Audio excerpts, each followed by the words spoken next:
Hello दोस्तों, स्वागत है अपने इस यूट्यूब चैनल रूप चंडी की जीएस गुरु में। दोस्तों, आज के इस वीडियो में हम क्लास 12 ज्योग्राफी यानी कक्षा 12 के विद्यार्थियों के लिए भूगोल के महत्वपूर्ण बहुविकल्पीय प्रश्न लेकर आए जो परीक्षा दृष्टि से वेरी इंपॉर्टेंस रहेगा 2023 के लिए। तो बच्चों, आइए इसमें कम से कम हम 100 जो है ऑब्जेक्टिव क्वेश्चन लेंगे और आपको रट लीजिए। ये क्वेश्चन इसमें से क्वेश्चन जरूर पूछे जाएंगे 2023 के बोर्ड एग्जाम में। तो देर न करते बच्चों, चलिए हम लोग देखते हैं। पहला क्वेश्चन आपके सामने है बहुविकल्पी का। पहला पहला क्वेश्चन है बच्चों कि निम्नलिखित में से कौन सा भारत में पुरुष प्रवास का मुख्य कारण है। पहला क्वेश्चन है निम्नलिखित में से कौन सा भारत में पुरुष प्रवास का मुख्य कारण है। तो बच्चों, सही जवाब क्या हो जाएगा काम और रोजगार। देखो, काम और रोजगार के लिए लोग जो है बाहर जाते हैं, प्रवास करते हैं, अन्य राज्यों या देशों में जाते हैं। अगला क्वेश्चन देखेंगे हम लोग। अगला क्वेश्चन बच्चों कि निम्नलिखित में से किस राज्य में सर्वाधिक संख्या में अप्रवासी आते हैं। किस राज्य में सर्वाधिक संख्या में अप्रवासी आते हैं, दूसरे राज्यों या देशों से आते हैं। सही जवाब बच्चों खा हो जाएगा दिल्ली में। अगला क्वेश्चन है कि भारत में प्रवास की निम्नलिखित धाराओं में से कौन सी एक धारा पुरुष प्रधान है। तो बच्चों, सही जवाब यहाँ खा हो जाएगा ग्रामीण से जो है नगरी, गांव से नगर की ओर। निम्नलिखित में से किस नगरीय समूहन में प्रवासी जनसंख्या का अंश सर्वाधिक है। तो बच्चों, सही जवाब का हो जाएगा मुंबई नगरीय समूहन। सही जवाब का हो जाएगा मुंबई, क्योंकि पैसे वाली राजधानी भारत की मुंबई है। यहाँ पैसे वाले के लोग जहाँ ज़्यादा रहते हैं, बम्बई में। अगला क्वेश्चन देखेंगे हम लोग। राम बाबू को बिहार छोड़कर छत्तीसगढ़ जाने का निम्न में से क्या कारण था। तो बच्चों, अभियंता का काम करना। सही जवाब यहाँ घा हो जाएगा। उपनिवेश काल में अंग्रेजों ने निम्न में से किन दो प्रदेशों से भारतीयों को प्रवासी बनाकर विविध देशों में भिजवाया था। तो उत्तर प्रदेश और बिहार। सही जवाब जो है यहाँ गा हो जाएगा उत्तर प्रदेश और बिहार। अगला क्वेश्चन है कि भारत में उसके पड़ोसी देशों से निम्न में से कितने प्रतिशत अप्रवास हुआ। तो बच्चों जो है 96% अप्रवास हुआ। निम्नलिखित में से कौन सा कारक जनसंख्या प्रतिकर्ष का जो है कारण नहीं है। तो 4 ऑप्शन आपके सामने दिए गए, निर्धनता और बेरोजगारी। तो सही जवाब बच्चों उत्तम जीवन शैली। सही जवाब जो है यहाँ खा हो जाएगा। अगला क्वेश्चन है, देखेंगे हम लोग जो है थारू जनजाति भारत में कहाँ निवास करती है। तो तराई क्षेत्र में निवास करती है। सही जवाब बच्चों गा हो जाएगा। थारू जनजातियाँ भारत में कहाँ निवास करती हैं। तो ये जो है तराई क्षेत्रों में निवास करती हैं। 2000 पूछा गया है परीक्षाओं में, मोस्ट इंपॉर्टेंस है। अगला क्वेश्चन है कि निम्न में से कौन भारत में अंतर्राष्ट्रीय प्रवास का कारण है। तो बच्चों जो है काम एवं रोजगार की खोज, पश्चात सभ्यता और संस्कृति का आकर्षण, व्यवसाय और तथा शिल्प का आकर्षण, उपयुक्त सभी। सही जवाब यहाँ उपयुक्त सभी हो जाएगा। अगला क्वेश्चन देखेंगे हम लोग जो है भारतीय सॉफ्टवेयर इंजीनियरों की मांग निम्न में से किन देशों में है। तो सब में है, कनाडा में भी है, यूएसए में भी है, जर्मनी में भी है, उत सभी हो जाएगा। अगला क्वेश्चन है कि निम्न में से कौन भारत में ग्रामीणों से नगरीय क्षेत्रों में होने वाले प्रवास का कारण नहीं है। 4 ऑप्शन आपके सामने दिया है, कौन नहीं है दोस्तों से पूछ रहा है। तो इसमें सही जवाब क्या हो जाएगा स्त्रियां विवाह उपरांत अपने मायके में ही रहती है। ये जो है कारण नहीं है। और ये सब कारण है, ये भी है, ये भी है, ये भी है, लेकिन ये नहीं है। ठीक है। अगला क्वेश्चन देखेंगे हम लोग जो है मेघालय में विवाह के बाद पुत्री रहती है, किसके घर, पिता के घर रहती है। मेघालय में ऐसा सिस्टम है दोस्तों कि विवाह के बाद जो पुत्री रहती है उन्हें पिताजी के घर रहती है। तो भाई ये अलग सिस्टम है यहाँ का। देखो, निम्न में से कौन आंतरिक प्रवास की धारा है। तो बच्चों गाँव से गाँवों की ओर, गाँव से गाँवों की ओर, गाँव से नगरों में, नगरों से गाँवों में, उपयुक्त सभी हो जाएगा। ठीक है। नेक्स्ट क्वेश्चन देखेंगे हम लोग। प्रवासी भारतीय विदेशों से हुंडियाँ भारत भेजकर भारत को प्रतिवर्ष कितने अरब डॉलर भेजते हैं। तो 110 अरब डॉलर दोस्तों। सही जवाब जो है गा हो जाएगा। भारत में प्रवासियों की तीसरी तरंग किससे संबंधित है। तो तीसरी तरंग जो है डॉक्टर, प्रबंधक, परामर्शदाता, इससे भी संबंधित है। इंजीनियर से भी, सॉफ्टवेयर इंजीनियर एवं वित्तीय विशेषण से भी, उपयुक्त सभी हो जाएगा दोस्तों। चलिए अगला क्वेश्चन हम लोग देखेंगे। नेक्स्ट क्वेश्चन है कि अपने स्वाभाविक निवास से अलग होना प्रवास है। उक्त विचार इनमें से किसका है, या स्टेटमेंट किसका है। तो दोस्तों यह जो है स्टेटमेंट डेविड हीर का है। किसका है, डेविड हीर। सही जवाब यहाँ गा हो जाएगा। अगला क्वेश्चन देखेंगे हम लोग। प्रवास मानव जनसंख्या में स्थानांतरण के लिए प्रयुक्त नाम है। यह कथन जो है किससे संबंधित है। तो दोस्तों यह संबंध जो है चार्ल्स बार्गेल से संबंधित है। अगला क्वेश्चन है कि प्रवास सामाजिक परिवर्तन की वह प्रक्रिया है जिसके द्वारा जनसंख्या का अंतर्गमन तथा बहिर्गमन होता है। उक्त विचार निम्न से किसका है। तो जो है एस सी दुबे का है। यहाँ सही जवाब का हो जाएगा निम्न में से कौन अच्छे प्रवास का प्रभाव है दोस्तों? तो अच्छे प्रवास का प्रभाव आर्थिक अवसरों की समानता, राष्ट्रीय एवं अंतर्राष्ट्रीय का विकास, गाँव पर जो है घटता जनसंख्या का दबाव, उपयुक्त सभी हो जाएगा। चलिए अगला क्वेश्चन हम लोग देखेंगे। नेक्स्ट क्वेश्चन दोस्तों आपके सामने है, मानव विकास सूचकांक 2011 के संदर्भ में विश्व के देशों में भारत की निम्नलिखित में से कौन सी कोट थी? तो 134वीं कोट थी। मानव विकास सूचकांक भारत के निम्नलिखित राज्यों में से किस एक की कोट उच्चतम है? दोस्तों यहाँ सही जवाब जो है केरल हो जाएगा। भारत के निम्नलिखित राज्यों में से किस एक में स्त्री साक्षरता न्यूनतम है? तो दोस्तों जो है सही जवाब क्या हो जाएगा बच्चों? बिहार हो जाएगा। ठीक है। अगला क्वेश्चन है कि भारत के जो है निम्नलिखित राज्यों में से किस एक में 0 से 6 आयु वर्ग के बच्चों में लिंगानुपात न्यूनतम है? तो दोस्तों सही जवाब क्या हो जाएगा? हरियाणा। न्यूनतम लिंगानुपात किसे कहते हैं? देखो बच्चों, यानी पुरुषों की अपेक्षा स्त्रियों की संख्या कम। लिंगानुपात किसे कहते हैं? देखो, प्रति 1000 पुरुषों की एवरेज में कितनी महिलाएं हैं, इसी को लिंगानुपात कहते हैं। 1000 पुरुषों के एवरेज में महिलाओं की संख्या को लिंगानुपात बोला जाता है। यानी कम लिंगानुपात बोलेगा तो लड़कों की अपेक्षा लड़कियों की संख्या कम। अगर ज़्यादा लिंगानुपात होगा तो वहाँ जो है पुरुषों की अपेक्षा महिलाओं की संख्या ज़्यादा होगी। अगर न्यूनतम पूछेगा यानी पुरुषों की अपेक्षा महिलाओं की संख्या कम है। तो यहाँ बच्चों पूछ रहे हैं भारत के निम्नलिखित राज्यों में से किसमें 0 से 6 आयु वर्ग के बच्चों का लिंगानुपात न्यूनतम है? तो हरियाणा। ठीक है। अगला क्वेश्चन है, भारत के निम्नलिखित केंद्र शासित प्रदेशों में से किस एक की साक्षरता दर उच्चतम है? तो सही जवाब बच्चों लक्षद्वीप हो जाएगा। क्या हो जाएगा? लक्षद्वीप। ठीक है। अगला क्वेश्चन है, विकास बड़े पैमाने पर पारिस्थितिक निम्नीकरण के साथ अनेक लोगों के लिए निम्न में से क्या लेकर आता है? तो सही जवाब जो हो जाएगा घा हो जाएगा गरीबी और कुपोषण। विकास की विचारधारा निम्न में से किस पर केंद्रित है? तो दोस्तों जो है कह रहा है विकास की विचारधारा निम्न से किस पर केंद्रित है? तो यहाँ सही जवाब, यहाँ जो सही जवाब हो जाएगा यूरोप हो जाएगा। यूरोप क्या है? एक महाद्वीप है। ठीक है। निम्न में से पारिस्थितिकी संकट का कारक कौन है? तो दोस्तों पारिस्थितिकी संकट का कारण जो है क्या हो जाएगा? पर्यावरणीय प्रदूषण हो जाएगा। सही जवाब जो है गा हो जाएगा। अगला क्वेश्चन आपके सामने है कि संयुक्त राष्ट्र विकास कार्यक्रम यूएनडीपी ने मानव विकास की प्रथम रिपोर्ट निम्न से किस वर्ष प्रकाशित की थी? तो बच्चों 1990 ईस्वी में। सही जवाब यहाँ का हो जाएगा।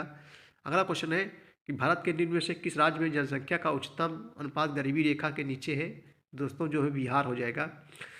भारत के किस राज्य की साक्षरता दर सबसे कम थी? तो बिहार हो जाएगा इसमें। सही जवाब जो है गा हो जाएगा। बिहार व उड़ीसा राज्यों में कितने प्रतिशत जनसंख्या गरीबी की रेखा से नीचे रहती है? तो बच्चों 34% जनसंख्या, ठीक है, गरीबी के नीचे रहती है। अगला क्वेश्चन है कि निम्न में से कौन मानव सूचकांक का उपागम नहीं है? तो कौन नहीं है? तो आय आय उपागम, कल्याण उपागम, आधारभूत आवश्यकता उपागम, क्षमता संबंधी उपागम, उपयुक्त सभी। सही जवाब जो है घा हो जाएगा, उपयुक्त सभी हो जाएगा। मानव मानव विकास कम होने के लिए निम्न में से कौन सा कारण उत्तरदायी है? तो बच्चों उपयुक्त सभी हो जाएगा यहाँ। उपनिवेशवाद और साम्राज्यवाद, मानवाधिकार उल्लंघन, प्रजाति धर्म और लिंग संबंधी असमानताएं, उपयुक्त सभी हो जाएगा यहाँ पर। अगला क्वेश्चन देखेंगे, निम्न में से कौन मानव विकास के मूलभूत क्षेत्र है? तो बच्चों मूलभूत स्रोत, स्वास्थ्य, शिक्षा, संसाधन, उपयुक्त सभी होगा। मोस्ट इंपॉर्टेंट, निम्न में से कौन मानव विकास का आधार है? तो जीवन प्रत्याशा, शिक्षा, प्रति व्यक्ति आय, उपयुक्त सभी हो जाएगा। ठीक है। अगला क्वेश्चन देखेंगे हम लोग जो है, मानव विकास सूचकांक का विकास निम्न में से किसने किया था? तो बच्चों पाकिस्तानी अर्थशास्त्री जिनका नाम था क्या? महबूब उल हक। सही जवाब यहाँ का हो जाएगा। ठीक। अगला क्वेश्चन है, मानव विकास सूचकांक महबूब उल हक द्वारा किस वर्ष तैयार किया गया था? तो बच्चों 1990 ईस्वी में तैयार किया गया था। मानव विकास सूचकांक 2020 में भारत का कौन सा स्थान था? तो बच्चों सही जवाब क्या हो जाएगा? हो जाएगा 131वां स्थान था। ठीक। अगला क्वेश्चन देखेंगे हम लोग। नेक्स्ट क्वेश्चन देखेंगे आपके सामने है बच्चों, भारत की जनगणना के अनुसार निम्नलिखित में से कौन सी एक विशेषता नगर की परिभाषा का अंग नहीं है? कौन नहीं है पूछ रहा है। तो सही जवाब को घा हो जाएगा, जनसंख्या का आकार 5000 व्यक्ति से अधिक, ये नहीं होगा। अगला क्वेश्चन है कि निम्नलिखित में से किस पर्यावरण में परिक्षिप्त ग्रामीण बस्तियों की अपेक्षा नहीं की जा सकती? तो गंगा का जलोढ़ मैदान। सही जवाब जो है यहाँ का हो जाएगा। अगला क्वेश्चन है कि निम्नलिखित में से नगरों का कौन सा वर्ग अपने पदानुक्रम के अनुसार क्रमबद्ध है? तो सही जवाब बच्चों क्या हो जाएगा? घा हो जाएगा जो है, यानी जो है बृहद मुंबई, कोलकाता, दिल्ली, चेन्नई। घरों का एक संकुलित रूप निम्न में से किस ग्रामीण बस्ती का प्रकार होता है? तो सही जवाब क्या हो जाएगा, जो है गुच्छित बस्ती। अगला क्वेश्चन है कि निम्नलिखित में से कौन सा पर्यटन नगर है? कौन सा पर्यटन नगर है मोस्ट इंपॉर्टेंट? तो बच्चों सही जवाब जो है प्रयागराज हो जाएगा। पहले इलाहाबाद था, अब इसका नाम प्रयागराज हो गया है, जो उत्तर प्रदेश का एक जिला है। ठीक है। निम्नलिखित में से कौन औद्योगिक नगर नहीं है? कौन औद्योगिक नगर नहीं है? तो जमशेदपुर है बच्चों, भिलाई भी है, बोकारो भी है, लेकिन शिमला नहीं है। ये हिमाचल प्रदेश राजधानी है शिमला, ये जो है नहीं है। ठीक। निम्नलिखित में से कौन सा नगर नदी के किनारे अवस्थित नहीं है? कौन सा ऐसा नगर है जो नदी किनारे अवस्थित नहीं है? तो बच्चों यहाँ सही जवाब जो है गाँव गाँव हो जाएगा भोपाल, जो ये नहीं होगा। लेकिन आगरा जो है यमुना नदी किनारे स्थित है, पटना भी है नदी किनारे से, कोलकाता हुगली नदी किनारे स्थित है, लेकिन भोपाल नहीं होगा। ठीक है। अगला क्वेश्चन देखेंगे, 2011 की जनगणना के अनुसार 10 लाख से अधिक जनसंख्या वाले नगरों की संख्या निम्न से कितनी थी? तो बच्चों जो है सही जवाब जो है 53 थी। सही जवाब ग हो जाएगा। निम्न में से कौन सा कार्य एवं व्यवसाय की दृष्टि से नगरों के वर्गीकरण में शामिल है? तो उपयुक्त सभी, यानी औद्योगिक नगर, व्यापारिक नगर, परिवहन नगर, प्रशासनिक नगर, खनिज नगर, शैक्षणिक नगर, सुरक्षा नगर, उपयुक्त सभी हो जाएगा। नेक्स्ट क्वेश्चन भैया देखेंगे हम लोग, जनसंख्या के आकार के आधार पर नगरों के वर्गीकरण में निम्न में से कौन शामिल है? कौन शामिल है? अनुमार्गी बस्ती नगरीय जनसमूह, नगरीय पूर्वासन नगर, ग्राम नगर, कस्बा शहर, महानगर, बृहद नगर, उपयुक्त सभी हो जाएगा। ठीक। अगला क्वेश्चन है पूर्वा को निम्न में से किस नाम से, अन्य नाम से भी पुकारा जाता है? तो बच्चों सही जवाब क्या हो जाएगा, का और खा दोनों, यानी पल्ली भी के नाम से जाना जाता है, नागल ढाड़ी के नाम से भी जाना जाता है। ठीक है। अगला क्वेश्चन है कि 2011 की जनगणना के अनुसार भारत में महानगरों की संख्या निम्न से कितनी थी? तो 35 थी बच्चों। निम्नलिखित में से कौन पर्यटन नगर है? कौन पर्यटन नगर है? तो पर्यटन नगर यहाँ हो जाएगा, देखो पूछा गया परीक्षाओं में, वाराणसी हो जाएगा, उत्तर प्रदेश का एक जिला भी है। 2011 की जनगणना के आंकड़ों के अनुसार भारत की कुल नगरीय जनसंख्या कितना प्रतिशत भाग नगरों में रहता है? तो 23.5% भाग नगरों में रहता है। नगरीकरण से तात्पर्य केवल सीमित क्षेत्र में जनसंख्या वृद्धि से नहीं, बल्कि सामाजिक आर्थिक संबंधों में परिवर्तन से है। यह स्टेटमेंट किसका है, यह कथन किसका है? तो जो है एम एन श्रीनिवास का कथन है। सही जवाब बच्चों 15 का यहाँ का हो जाएगा। अगला क्वेश्चन देखिए हम लोग, नगरीकरण की एक निश्चित प्रक्रिया है, परिवेश का वह चक्र है जिससे कोई समाज खेतीहर से औद्योगिक समाज में परिवर्तित हो जाता है। यह कथन किसका है? तो यह कथन जो है किंग्सले डेविस का है। सही जवाब जो है यहाँ जो है गा हो जाएगा, किंग्सले डेविस का है। अगला क्वेश्चन है दोस्तों कि नगरीकरण एक ऐसी प्रक्रिया है जिसके अंतर्गत एक समाज के समुदाय के आकार और शक्ति में वृद्धि होती रहती है। वो कथन निम्न में किसका है? तो जो है मार्विन ओल्सन का कथन है। सही जवाब बच्चों यहाँ का हो जाएगा। अगला क्वेश्चन देखेंगे हम लोग कि निम्न में से कौन नगरीकरण की विशेषता है? कौन नगरीकरण की जो है विशेषता है? 4 ऑप्शन आपके सामने दिए गए हैं, आप बताना है इसमें कि नगरीकरण की विशेषता कौन है। तो सही जवाब जो सभी हो जाएगा, यानी उद्योगों का केंद्रीकरण बड़े नगरों में दृष्टिगोचर होता है। नगरीकरण नगर बनने की प्रक्रिया है। नगरीकरण की प्रक्रिया में नए नगर बनते हैं एवं महानगरों की उत्पत्ति होती है, वो सभी हो जाएगा। अगला क्वेश्चन है कि निम्नलिखित में से किस प्रकार की बस्तियां सड़कों, नदियों और नहरों के किनारे होती हैं? तो रेखी। सही जवाब बच्चों यहाँ खा हो जाएगा।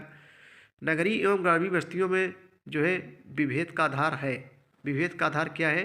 तो जो है क्रियाकलाप। निम्नलिखित नगरों में से कौन सा एक पर्यटन नगर है? कौन सा एक पर्यटन नगर है? तो जो बच्चों यहाँ सही जवाब क्या हो जाएगा, पंचमढ़ी। अगला क्वेश्चन देखेंगे, निम्नलिखित में से जल किस प्रकार का संसाधन है? जल जो है किस प्रकार का संसाधन है? तो बच्चों हो जाएगा सही जवाब क्या हो जाएगा, घा हो जाएगा, चक्रीय संसाधन है जल। निम्नलिखित दक्षिण भारतीय राज्यों में से किस राज्य में भौम जल उपयोग परिषद में इसके कुल भाग भौम जल संभाव से ज़्यादा है? सही जवाब यहाँ क्या हो जाएगा? तो जो है तमिलनाडु हो जाएगा बच्चों। ठीक है। देश में प्रयुक्त कुल जल का सबसे अधिक समानुपात निम्नलिखित सेक्टरों में से किस सेक्टर में है?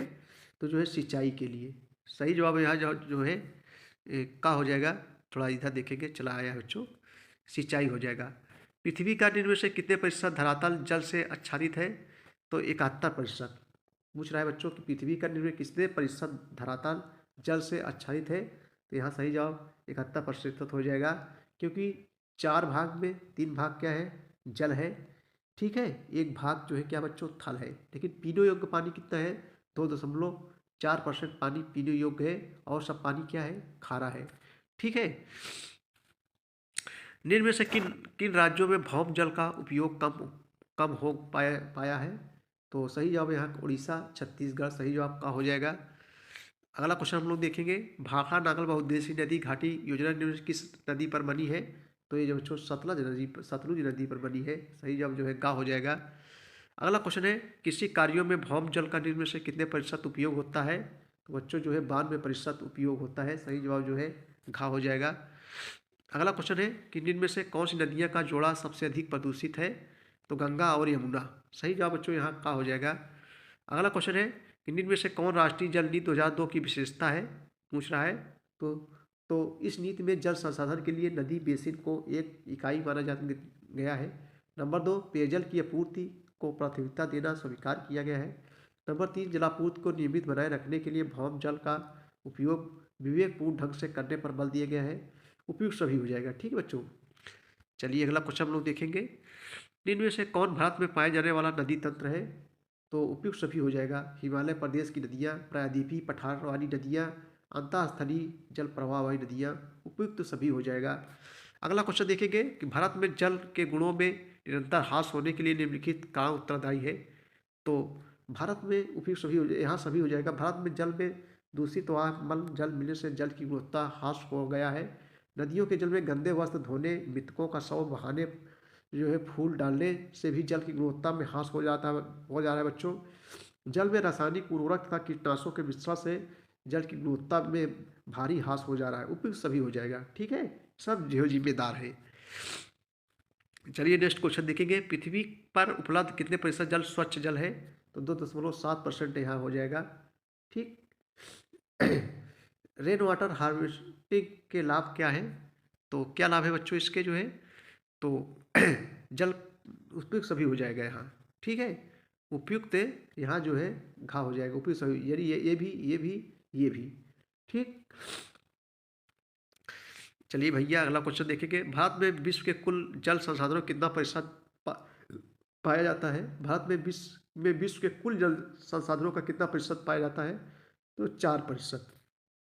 अगला क्वेश्चन देखेंगे हम लोग, भारत में एक वर्ष में वर्षण से प्राप्त कुल जल की मात्रा लगभग कितने घन किलोमीटर है।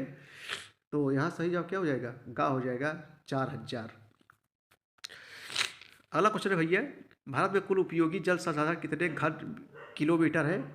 तो सही जवाब क्या हो जाएगा, का हो जाएगा 1122। अगला क्वेश्चन है, भारत में 1 से 6 किलोमीटर से अधिक नदियों को शामिल करने पर देश में नदियों की संख्या कितनी है। तो कितनी बच्चों, मोस्ट इंपॉर्टेंट क्वेश्चन है, खा हो जाएगा 10,360। ठीक, अगला क्वेश्चन देखेंगे, भारत में सभी नदी बेसिनों में औसत वार्षिक प्रवाह कितना होने का अनुमान लगाया गया है। तो बच्चों का हो जाएगा 1869 घन किलोमीटर। देश में कुल पुनः पूर्ति योग्य भौम जल संसाधन लगभग कितने घन किलोमीटर है। तो 432। केंद्रीय भूजल बोर्ड का गठन कब किया गया था। 1970 ईस्वी में केंद्रीय भूजल बोर्ड का गठन जो है कब किया गया था। तो दोस्तों जो है 1970 ईस्वी में किया गया था। अगला क्वेश्चन देखेंगे हम लोग, निम्न में से कौन सा भारत का सबसे अधिक नगरीय जनसंख्या वाला राज्य है। तो दोस्तों जो है महाराष्ट्र हो जाएगा। सही जवाब यहाँ जो है खा हो जाएगा, महाराष्ट्र। देखो पूछा गया है परीक्षाओं में, इंपॉर्टेंस है 2023 के लिए। 2011 की जनगणना के अनुसार भारत की नगरीय जनसंख्या का प्रतिशत कितना है। तो 31.2% है, 31.2%। 2011 की जनगणना के अनुसार ग्रामीण जनसंख्या का प्रतिशत कितना है। तो 68.8%।